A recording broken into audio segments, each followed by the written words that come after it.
নমস্কাৰ এই মুহূৰ্তত আহি পৰিছে সন্ধিয়াৰ কেইবাটাও বিগ ব্ৰেকিং নিউজ। আজি হৈছে ৩ মে। নতুনকৈ ঘৰ পাবলৈ এই ৫টা কাম কৰক। লগে লগে চৰকাৰী কৰা একাউণ্টত চৰকাৰী কৰাৰ প্ৰথম কিস্তি টকা সোমাই যাব। যদি আপুনি চৰকাৰী কৰাৰ বাবে জিঅ'ডিং কৰিছে, আপোনাৰ বাবে ভাল খবৰ।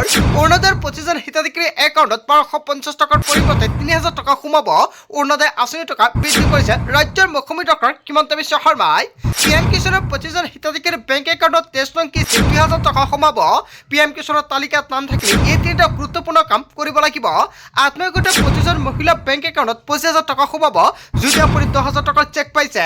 কেৱল এয়াই নহয়, ৰেচন কাৰ্ড থাকিলে জনতাই লাভ কৰিব ৩টা নতুন আঁচনি। লগতে কেইবাটাও ৰাজনৈতিক খবৰৰ লগতে অৰাজনৈতিক খবৰ যুগুত কৰা হৈছে আজিৰ দিনটোত। গোটেই অসম তথা ভাৰতৰ বিভিন্ন প্ৰান্তৰ পৰা যুগুত হৈছে কেইবাটাও ডাঙৰ খবৰ। এনেবোৰ খবৰ নিতৌ পাই থাকিবলৈ চেনেলটি ছাবস্ক্ৰাইব কৰি ভিডিঅ'ত এটা লাইক কৰিবলৈ নাপাহৰিব। আজিৰ আমাৰ প্ৰথম খুবেই গুৰুত্বপূৰ্ণ খবৰ হৈছে অসমবাসীৰ বাবে এটা ডাঙৰ খবৰ। চৰকাৰী কৰ নোপোৱা লাখ লাখ লোকৰ বাবে পুনৰ এটা ডাঙৰ খবৰ আহি পৰিছে। মাত্ৰ ৫টা কাম কৰিলে আপুনি পাব চৰকাৰী কৰ। আপুনি চৰকাৰী কৰ বাবে জিঅ' টেকিং কৰিছে নেকি? তেনে ক্ষেত্ৰত চৰকাৰী কৰৰ প্ৰথম কিস্তি টকা ল'বলৈ সাজু হওক। এই ৫টা কাম কৰাৰ লগে লগে আপোনালোকৰ বেংক একাউণ্টত চৰকাৰী কৰৰ প্ৰথম কিস্তি টকা সোমাই যাব।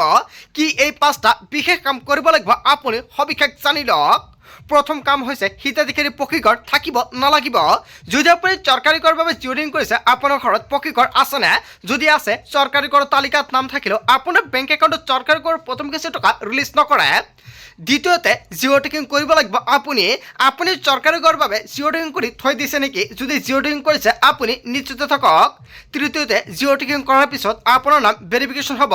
যদি আপুনি চৰকাৰী কৰৰ বাবে ভেৰিফিকেশ্যন কৰিছে, তেনে ক্ষেত্ৰত আপোনাৰ বাবে ভাল খবৰ। কিয়নো যিসকলে চৰকাৰী কৰৰ বাবে জিঅ' টেকিং কৰিছিল, জিঅ' টেকিং কৰাৰ পিছত প্ৰতিখন গাঁৱকে ভেৰিফিকেশ্যন হৈছিল। আপুনি ভেৰিফিকেশ্যন কৰিছেনে? যদি আপুনি কৰিছিল, তেনে ক্ষেত্ৰত ভাল খবৰ। আপোনালোকে সকলোৱে জানে ইকেৱাইচি কৰিব লাগিছিল। ইকেৱাইচিৰ মাধ্যমতে ভেৰিফিকেশ্যন কৰা হৈছে। চতুৰ্থতে নাম ভেৰিফিকেশ্যন হোৱাৰ পিছত চূড়ান্ত তালিকাত নাম অন্তৰ্ভুক্ত হ'ব। যিসকলে চৰকাৰী কৰৰ বাবে আবেদন কৰি জিঅ' টেকিং কৰিছিল আৰু তাৰপিছতে ভেৰিফিকেশ্যন কৰিছিল, সেইসকল হিতাধিকাৰী এতিয়া নতুনকৈ এখন তালিকা প্ৰস্তুত কৰিব চৰকাৰৰ ফালৰ পৰা। আৰু পঞ্চমতে আপোনাৰ বেংক একাউণ্টত জমা হ'ব ধনৰাশি। যদি আপুনি চৰকাৰী কৰৰ বাবে জিঅ' টেকিং কৰিছে আৰু আপুনি ভেৰিফিকেশ্যন কৰিছে, তেনে ক্ষেত্ৰত এতিয়া চৰকাৰে নতুনকৈ চৰকাৰী কৰৰ তালিকা প্ৰস্তুত কৰিব। আৰু কাইলৈ ঘোষণা কৰা হ'ব নিৰ্বাচনৰ ফলাফল ঘোষণা হোৱাৰ পিছতে নতুনকৈ চৰকাৰী কৰ তালিকা প্ৰস্তুত কৰিব। কিছুমান জিলাত চৰকাৰী কৰ তালিকা প্ৰস্তুত কৰা হৈছে আৰু কিছুমান জিলাত এতিয়ালৈকে হোৱা নাই। যদি আপোনাৰ জিলাত এতিয়ালৈকে চৰকাৰী কৰ তালিকা প্ৰস্তুত হোৱা নাই, কমেণ্ট কৰি জনাই দিব। নতুনকৈ ৩,৮০,০০০ লোকে পাব চৰকাৰী কৰ। জিঅ' টেকিং কৰাৰ বাবে আপুনি চিন্তা কৰিব নালাগে। জিঅ' টেকিং হোৱাৰ পিছতে আপুনি লাভ কৰিব চৰকাৰী কৰ। যিসকলে জিঅ' টেকিং কৰিছে, সেইসকলে হিতাধিকাৰী চিন্তা কৰিব নালাগে। নিৰ্বাচন শেষ হ'ল আৰু কাইলৈ ফলাফল ঘোষণা কৰা হ'ব আৰু অতি শীঘ্ৰে লাখ লাখ হিতাধিকাৰী একাউণ্টত চৰকাৰী কৰ প্ৰথম কিস্তি টকা ৰিলিজ কৰা হ'ব। তাৰপিছত অসমবাসী ৰাজুক জনাইছো আমাৰ পৰৱৰ্তী খুবেই গুৰুত্বপূৰ্ণ খবৰ। লগতে এটা ডাঙৰ খবৰ, লাখ লাখ ৰেচন কাৰ্ডৰ হিতাধিকাৰীলৈ বৃহৎ খবৰ আহি পৰিছে। অৰুণোদয়ৰ সবতে ৰাজ্যৰ মুখ্যমন্ত্ৰী ডক্টৰ হিমন্ত বিশ্ব শৰ্মাৰ বৃহৎ ঘোষণা। চেনি দালি মিঠাতেল নিমখ হ'ব সম্পূৰ্ণ বিনামূলীয়া। যদি আপোনাৰ ৰেচন কাৰ্ড আছে, আপোনাৰ বাবে ভাল খবৰ আহি পৰিছে। প্ৰতিটো ৰেচন কাৰ্ডৰ পৰিয়ালে লাভ কৰিব কেইবাবিধ সামগ্ৰী। প্ৰতিটো ৰেচন কাৰ্ড থাকিলে আপুনি লাভ কৰিব আধা কিলোকৈ চাহপাত। কেৱল এয়াই নহয়, চৰকাৰ আহিলে আগন্তুক দিনত ইয়াৰ বিষয়ে চিন্তা চৰ্চা কৰা হ'ব। মিঠাতেল চেনি দালি নিমখ সম্পূৰ্ণ বিনামূলীয়াকৈ প্ৰদান কৰা হ'ব। কেৱল এয়াই নহয়, ইয়াৰ লগতে আপুনি আধা কিলোকৈ চাহপাতো লাভ কৰিব। পুনৰ যদি হিমন্ত বিশ্ব শৰ্মা মুখ্যমন্ত্ৰী হয়, ইয়াৰ বিষয়ে চিন্তা চৰ্চা কৰিব। লাখ লাখ ৰেচন কাৰ্ডৰ হিতাধিকাৰীৰ বাবে ৰাজ্যৰ মুখ্যমন্ত্ৰী ডক্টৰ হিমন্ত বিশ্ব শৰ্মাই ভাল খবৰ দিছে। তাৰপিছত অসমবাসী ৰাজক জনাইছো আমাৰ পৰৱৰ্তী খুবেই গুৰুত্বপূৰ্ণ খবৰ। লগতে এটা ডাঙৰ খবৰ, অসমত অৰুণোদয় নোপোৱা লাখ লাখ মহিলাৰ বাবে ডাঙৰ খবৰ আহি পৰিছে। অৰুণোদয় নোপোৱা মহিলাক অতি শীঘ্ৰে প্ৰদান কৰা হ'ব অৰুণোদয় আঁচনি। অৰুণোদয়ৰ সবতে মুখ্যমন্ত্ৰী ডক্টৰ হিমন্ত বিশ্ব শৰ্মাৰ ঘোষণা। বৃদ্ধি হ'ব ১২৫০ টকাৰ পৰা অৰুণোদয়ৰ ধনৰ পৰিমাণ। অসমত এতিয়া ১০% মহিলাই অৰুণোদয় পোৱা নাই। আপোনাৰ গাঁও বা অঞ্চলত বা আপুনি অৰুণোদয় আঁচনি পোৱা নাই নেকি? তেনে ক্ষেত্ৰত এই ১০% মহিলাক নতুনকৈ অৰুণোদয় আঁচনি প্ৰদান কৰিব আৰু সেইসকল মহিলাক অসমৰ অৰুণোদয় আঁচনি দিয়া হ'ব। আৰু অসমৰ মুখ্যমন্ত্ৰী ডক্টৰ হিমন্ত বিশ্ব শৰ্মাই ইয়াক লৈ প্ৰতিশ্ৰুতি প্ৰদান কৰিছে। ১২৫০ টকাৰ পৰা ধন কিমান শতাংশ বৃদ্ধি কৰিব ইয়াক লৈ চিন্তা চৰ্চা কৰিছে 1250 টকাৰ পৰা 3000 টকালৈ বৃদ্ধি কৰিব অসমত অৰুণোদয় নোপোৱা মহিলাসকলৰ বাবে ভাল খবৰ আপুনি অৰুণোদয় আঁচনি পোৱা নাই নেকি যাৱতীয় নথিপত্ৰখিনি সাজু কৰক কিয়নো আপুনি লাভ কৰিব অৰুণোদয় আঁচনি কেনেকৈ আবেদন কৰিব কি নথিপত্ৰ লাগিব নিশ্চয় নেক্সট ভিডিঅ'ত জনাই দিম আৰু কালি ঘোষণা কৰা হ'ব ফলাফলৰ পিছতে পুনৰ অসমৰ মুখ্যমন্ত্ৰী ডক্টৰ হিমন্ত বিশ্ব শৰ্মাই লাখ লাখ হিতাধিকাৰীক অৰুণোদয় আঁচনি প্ৰদান কৰিব আৰু যিসকলৰ তালিকাত নাম অন্তৰ্ভুক্ত হৈ আছে 10 মেত অৰুণোদয় আঁচনি একাউণ্টত 1250 টকাৰ পৰিৱৰ্তে 3000 টকা সোমাই দিব সেয়েহে আজিৰ ভিডিঅ'ত যিমান পাৰে শ্বেয়াৰ কৰি দিব তাৰ পিছত অসমবাসী ৰাজ্যিক জনাইছে আমাৰ পৰৱৰ্তী খুবেই গুৰুত্বপূৰ্ণ খবৰ লগতে এটা ডাঙৰ খবৰ ভোট গণনাৰ দিনাই জিলাই জিলাই জাৰি কৰা হৈছে 163 ধাৰাৰ 4 মেৰ দিনাই জিলাই জিলাই কঠোৰ নিৰ্দেশনা মাজত মাত্ৰ কেইটামান ঘণ্টা বাকী আছে কঠোৰ নিৰ্দেশনা জাৰি কৰিছে জিলা প্ৰশাসনৰ ফালৰ পৰা 5 লাখৰ কঠোৰ নিৰ্দেশনা মানিব লাগিব সকলোৱে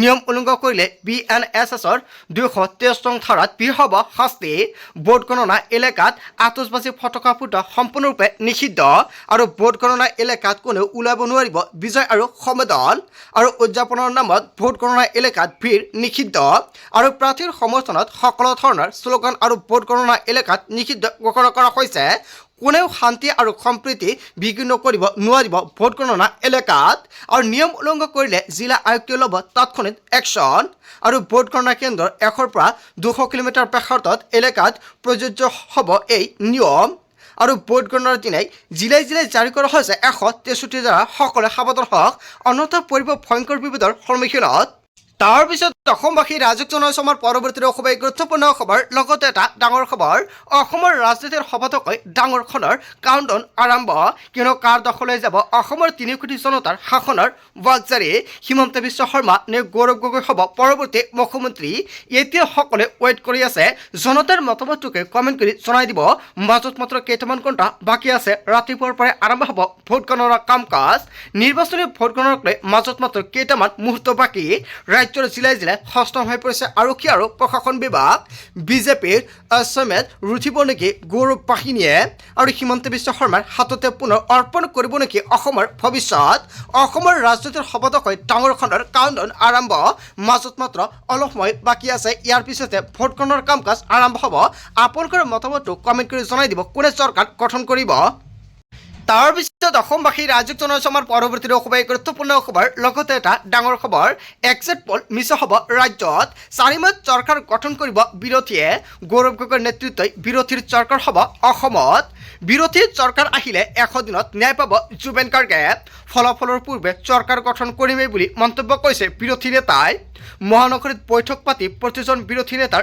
ডাঙৰ মন্তব্য এক্সিট পল মিছা হ'ব এইবাৰ আচলতে এইবাৰ এক্সিট পল মিছা হ'ব নেকি বিৰোধীয়ে চৰকাৰ গঠন কৰিব পাৰিব নাই জনতাই কি ক'ব জনতাৰ মন্তব্যটো নিশ্চয় কমেণ্ট বক্সত জনাব তাৰ পিছত অসমবাসী ৰাজ্যিক জনাইছে আমাৰ পৰৱৰ্তী খুবেই গুৰুত্বপূৰ্ণ খবৰ লগতে এটা ডাঙৰ খবৰ নিৰ্বাচনৰ ফলাফলৰ পিছতে অসমত হ'ব পাৰে গোৰা কিনা বেচা হয় এটা ডাঙৰ খবৰ আহি পৰিছে কিয়নো নিৰংকুশ সংখ্যাগৰিষ্ঠতাক লৈ এতিয়া শাসক পক্ষই কিনিব পাৰে ঘোঁৰা কিয়নো ঘোঁৰা কিনি বেচাক লৈ আশংকা বিৰোধী জয়ৰ সম্ভাৱনা থকা বিৰোধী প্ৰাৰ্থীৰ সৈতে বিজেপিয়ে কৰিছে যোগাযোগ আৰু বিস্ফোৰক দাবী অজাপুৰ প্ৰাৰ্থী চিত্ৰৰঞ্জন বসুমতাৰীৰ কেৱল কোনো মিত্ৰজোঁটে নিৰংকুশ সংখ্যাগৰিষ্ঠতা নাপালে হ'ব গৰা কিনা বেচা সাহসীয় পক্ষৰ প্ৰাৰ্থীয়ে বিৰোধীৰ সৈতে যোগাযোগ কৰা বুলি দাবী আৰু 54খন আসনৰ স্বাৰ্থত অসমত গৰা কিনা বেচা হোৱাৰ আশংকা হয় এটা বিগ ব্ৰেকিং নিউজ আহি পৰিছে ইয়াৰ বিষয়ে জনতাৰ মন্তব্যটো নিশ্চয় কমেণ্ট বক্সত জনাবলৈ নাপাহৰিব তাৰ পিছত অসমবাসী ৰাজ্যিক জনাইছে আমাৰ পৰৱৰ্তী খুবেই গুৰুত্বপূৰ্ণ খবৰ লগতে এটা